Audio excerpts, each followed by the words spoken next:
Hi sir, welcome to our channel. Present మనతో పాటు దాము బాలాజీ గారు సీనియర్ జర్నలిస్ట్ ఉన్నారు. వారితో ఒకసారి మాట్లాడదాం. నమస్కారం సార్. నమస్తే. సార్, ప్రకాష్ రాజ్ గారు వరుస పెట్టి ట్వీట్లు వేయడం, వీడియో రిలీజ్ చేయడం, పవన్ కళ్యాణ్ గారిని ప్రశ్నించడం, ప్రశ్న రావణ్ణి సపోర్ట్ చేయడం ఇదంతా చూస్తున్నాం. అయితే ఈ విధంగా పవన్ కళ్యాణ్ గారి పైన విమర్శలు చేస్తున్నందుకు కానీ ఇప్పుడు ఇండస్ట్రీ నుంచి అతన్ని బ్యాన్ చేసే అవకాశం ఉందని వార్తలు వినిపిస్తున్నాయి సార్. బ్యాన్ చేసేసారని కూడా అంటున్నారు. మరి నిజంగా బ్యాన్ చేసే ఛాన్సెస్ ఉన్నాయా? ఇక మీదట ప్రకాష్ రాజ్ గారు తెలుగు సినిమాల్లో కనిపించరా అని చర్చ జరుగుతుంది. దీనికి సంబంధించి మరి ఏం జరిగింది సార్? నిజంగా బ్యాన్ చేశారా? జలుబు తలనొప్పి ఒళ్ళు నొప్పుల నుంచి ఉపశమనం శాస్త్రీ బామ్. జలుబు తలనొప్పి ఒళ్ళు నొప్పుల నుండి ఉపశమనం శాస్త్రీ బామ్ ఇప్పుడు ₹5 ప్యాక్ లో కూడా. గత కొంతకాలంగా పవన్ కళ్యాణ్ ని టార్గెట్ చేస్తూ అనేక మంది మాట్లాడడం, చాలా స్ట్రాంగ్ గా పవన్ కళ్యాణ్ అవమానకరంగా ఎగతాళిగా మాట్లాడడం ఇవన్నీ చూస్తున్నాం. సో దాంతో పవన్ కళ్యాణ్ కూడా సీరియస్ గా తీసుకున్నాడు. అంటే నేను ఒక డిప్యూటీ సీఎం, మన చేతిలో గవర్నమెంట్ ఉంది, నన్నే ఇలా మాట్లాడుతున్నప్పుడు నేనెందుకు వీళ్ళ మీద చర్య తీసుకోకూడదు, ఇది ఇట్లాగే ఎక్కువైపోతుంది, ప్రతి ఒక్కడు ఇంకా మాట్లాడతాడు అన్న ధోరణిలో పవన్ కళ్యాణ్ సీరియస్ గా తీసుకున్నట్టుంది.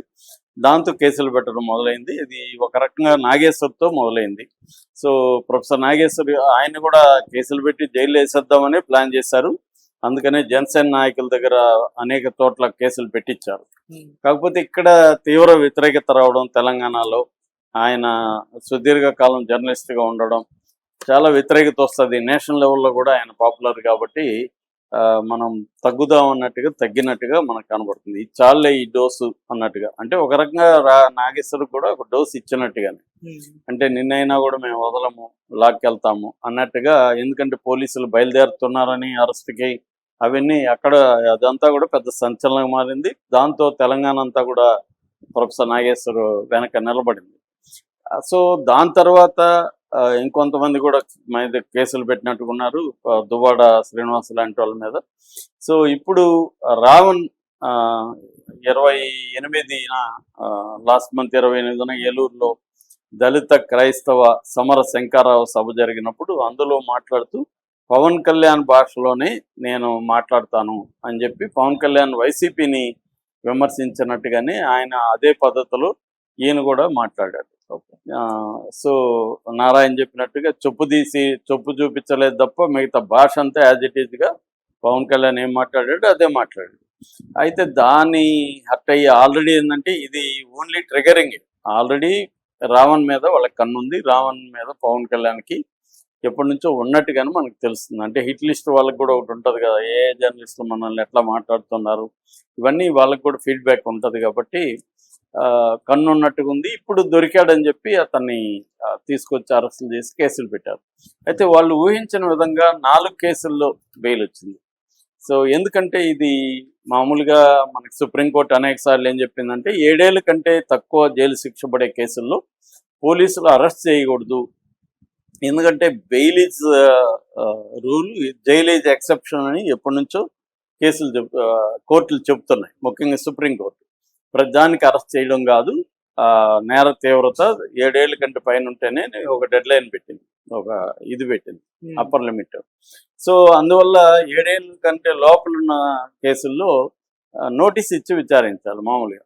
కానీ వీళ్ళు అరెస్ట్ చేసి తీసుకెళ్ళిపోయారు కాబట్టి కోర్టు అది పరిశీలించి 7 ఏళ్ళ కంటే తక్కువ పడేది కాబట్టి తనకేమీ జైలు అవసరం లేదు, 4 కేసుల్లో బెయిల్ ఇచ్చేస్తుంది. దాంతో వీళ్ళకి ఈగో హర్ట్ అయినట్టుగా ఉంది. ఎందుకంటే విపరీతంగా పవన్ కళ్యాణ్ మీద ట్రోలింగ్ జరిగింది.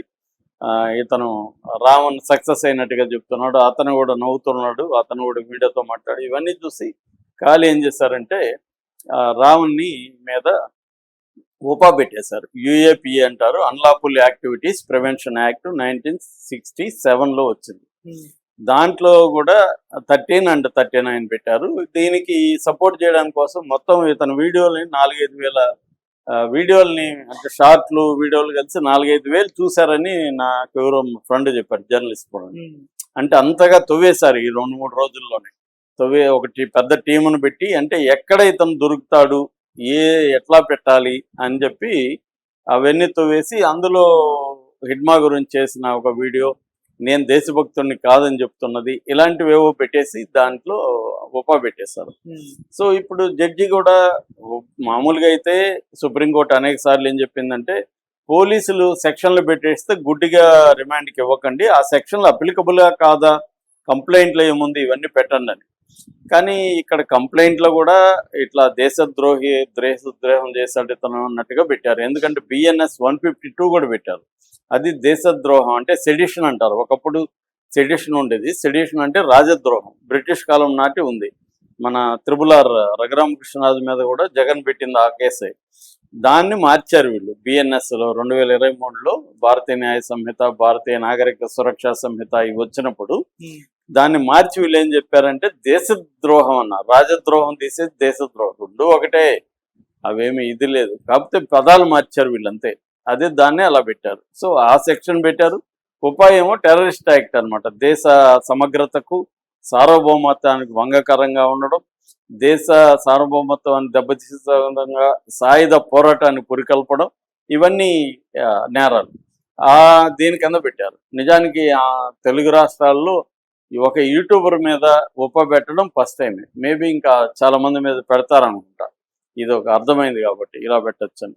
సో ఇప్పుడు దీని మీద దాదాపు ఒక 20 మళ్ళీ ఎక్కడ జడ్జి దీన్ని కొట్టేస్తారని చెప్పి ఒక 20-25 మంది లాయర్లు కూడా వెళ్ళారు. సో ఈ నేపథ్యంలో మన ప్రకాష్ రాజ్ ముందు నుంచి కూడా పవన్ కళ్యాణ్ టార్గెట్ చేస్తున్నాడు. అంటే పవన్ కళ్యాణ్ టార్గెట్ చేసే వాళ్ళల్లో ప్రకాష్ రాజ్ ముందు వరుసలో ఉంటాడు. ఎందుకంటే ఆయన కొలీగ్ పనిచేశాడు. ఒకప్పుడు పవన్ కళ్యాణ్ని మెచ్చుకుంటూ చెగువెరా అవన్నీ మాట్లాడేటప్పుడు అంటే పవన్ కళ్యాణ్ విషయంలో ఒకటి ఏంటంటే ఎందుకు ఇంతగా పవన్ కళ్యాణ్ టార్గెట్ చేస్తున్నారు అని చెప్పి, అంటే మిగతా రాజకీయ నాయకులకి పవన్ కళ్యాణ్కి ఏమన్నా తేడా ఉందా? అందరూ రాజకీయ నాయకులలాగా పవన్ కళ్యాణ్ కూడా బిహేవ్ చేస్తాడు కదా. పవన్ కళ్యాణ్ మాత్రం ఎందుకు సపరేట్గా ఇంత టార్గెట్ చేస్తున్నారంటే దానికి ఒక కారణం ఏంటంటే పవన్ కళ్యాణ్ ఒకప్పుడు కమ్యూనిజంని సపోర్ట్ చేశాడు, గద్దర్తో తిరిగాడు. గద్దర్ కారు కూడా ఇచ్చానని చెప్పాడు. తను నక్సలైట్ పాత్ర కూడా సినిమాలో వేశాడు. సో ఒకప్పుడు ప్రో నక్సలైట్ నేను కూడా నక్సలైట్లో చేరాలని అనుకున్నానని కూడా చెప్పాడు. దాని తర్వాత మాస్టర్ జీ దళిత సింగర్తో కొద్ది రోజులు ఇచ్చేశాడు. ఆయన పాటలు కూడా సినిమాల్లో పెట్టాడు. దాని తర్వాత చెగువెరా నా ఆదర్శం అని చెప్పాడు. కొంతకాలం లెఫ్ట్ వాళ్ళతో తర్వాత BSPతో కలిశాడు.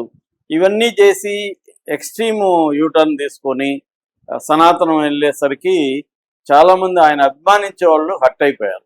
అంటే మనం ఎందుకైతే ఇతను అభిమానించామో అవన్నీ పక్కన పెట్టి మనం వ్యతిరేకించే విలువల్లోకి వెళ్ళిపోయి వాళ్ళకంటే కూడా దారుణంగా మాట్లాడుతున్నారు అన్న యాంగిల్ వెళ్ళిపోయాడు. ప్రకాష్ రాజ్ కూడా అలాగే ఒకప్పుడు అభిమానించే వ్యక్తి యాంటీగా మారిపోయి ప్రశ్నించడం మొదలుపెట్టాడు.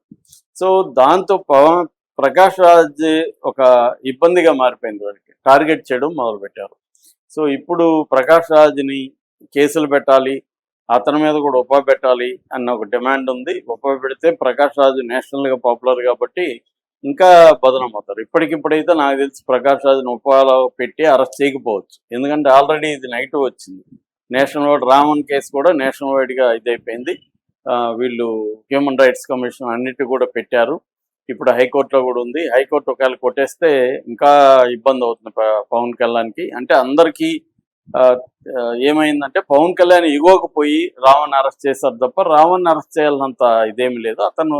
అతనికి ఎంత ఉన్నారు సబ్స్క్రైబర్లు? ఇది ఇతను అరెస్ట్ అయినప్పుడు 219 ఎంత ఉన్నారు, 2,19,000 ఎంత ఉన్నారు.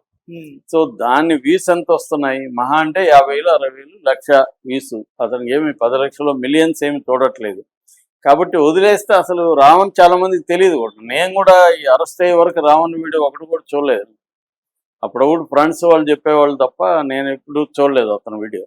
సో ఇప్పుడు పాపులర్ అయిపోయి అందరూ చూస్తున్నారు కదా. ఇప్పుడు దానివల్ల ఏం సాధించారు? ఇంకా అతన్ని పాపులర్ చేశారు, ఇంకా అతని వీడియోలను పాపులర్ చేశారు. కాకపోతే ఆ ఈగో ఒకసారి అలాగే ఉంటుంది. వాడిని జైల్లో చెప్పకూడదు వినిపించాలా అనేది ఒకటి ఉంటుంది తప్ప మిగతా ఏమీ ఆలోచించరు. సో అందుకని ప్రకాష్ రాజ్ని ఇప్పుడు కేసులు పెట్టి జైలు వేస్తారని అయితే నేను అనుకోవట్లేదు. దానివల్ల అతనికి ఇంకా ప్రకాష్ రాజ్ నేషనల్ హీరో అవుతాడు, అంతకంటే ఏం జరగదు. కాబట్టి అది చేయకపోవచ్చు. అందుకని ప్రకాష్ రాజ్ని ఇంకెక్కడ దెబ్బ కొట్టాలి? తెలుగులో వేషాలు రాకుండా చూడాలంటే ఇండస్ట్రీ నుంచి బ్యాన్ చేయాలి. అందుకని ఆల్రెడీ రంగంలోకి దిగినట్టు కొంతమంది తెలుస్తుంది. ముఖ్యంగా బీజేపీ విష్ణువర్ధన్ రెడ్డి ఇది ముందుగా లేపాడు. ఇతను ఇండస్ట్రీ నుంచి బాయ్కాట్ చేయమన్నాడు.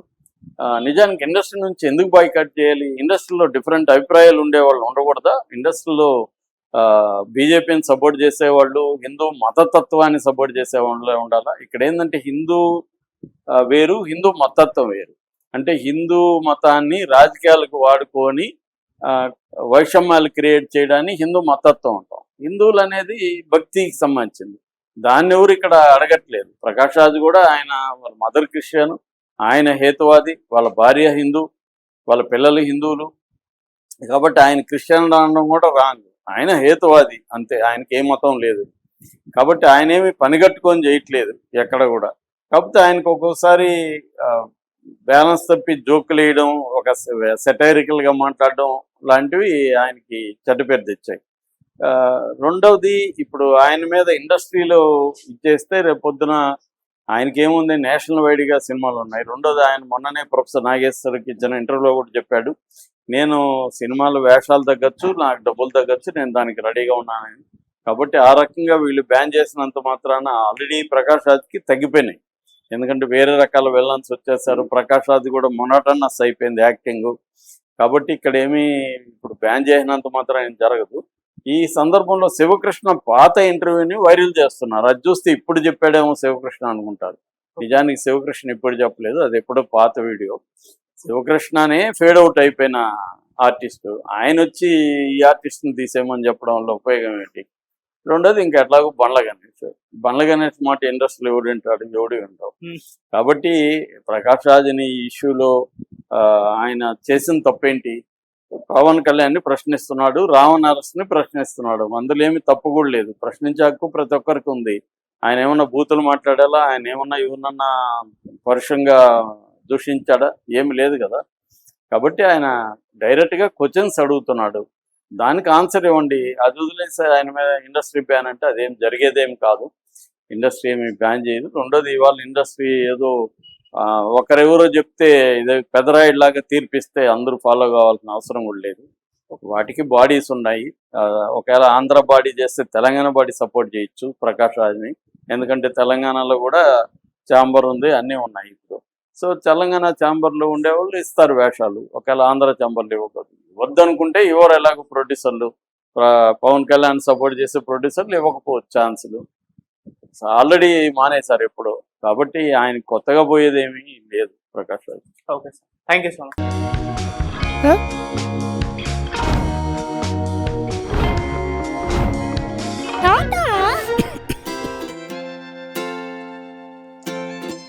జలుబు, తలనొప్పి, నడుము నొప్పి, మోకాళ్ల నొప్పులు లాంటి లక్షణాల నుండి ఉపశమనానికి Shastri balm, trusted by millions since 1992.